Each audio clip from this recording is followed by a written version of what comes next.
কোরবানির ঈদকে সামনে রেখে এবার দেশের কোরবানির হাটগুলোয় ভিন্ন মাত্রা যোগ করেছে মরুভূমির প্রাণী উট।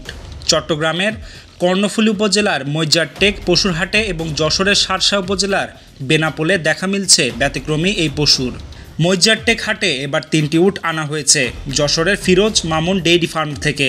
প্রতিটি উটের ওজন ১২ থেকে ১৫ মণ এবং দাম হাঁকা হয়েছে ৩০ থেকে ৩৫ লাখ টাকা। হাটে উঠতেই এগুলো ঘিরে ভিড় জমাচ্ছেন দর্শনার্থী ও ইউটিউবাররা। হাটে মাইকিং করে জানানো হচ্ছে গরু, মহিষ, ছাগলের পাশাপাশি এবার রয়েছে উটও। হাট ইজারাদারদের মতে উটের উপস্থিতিতে হাটে যোগ হয়েছে নতুন মাত্রা।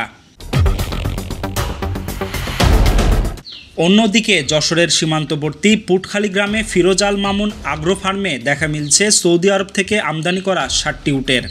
প্রায় ১ বছর ধরে পরম যত্নে লালন পালন করা এসব বিশাল আকৃতির উটের উচ্চতা ১২ থেকে ১৫ ফুট। প্রতিটির মূল্য ৩০ থেকে ৩৫ লাখ টাকা করে ধরা হয়েছে এবং এরই মধ্যে একটি বিক্রিও হয়ে গেছে।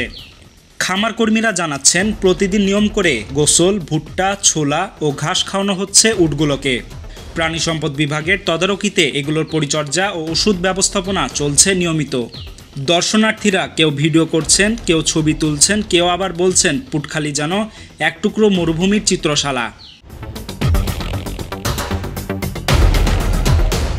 দেশের প্রচলিত গরু মহিষের হাটে এবার উটের উপস্থিতি নিঃসন্দেহে এক নতুন চমক। ব্যতিক্রম পছন্দ করা শৌখিন ক্রেতাদের কাছে তাই এবার কোরবানির তালিকায় জায়গা করে নিচ্ছে মরুভূমির এই জাহাজ। নিউজ ডেস্ক, প্রতিফলন।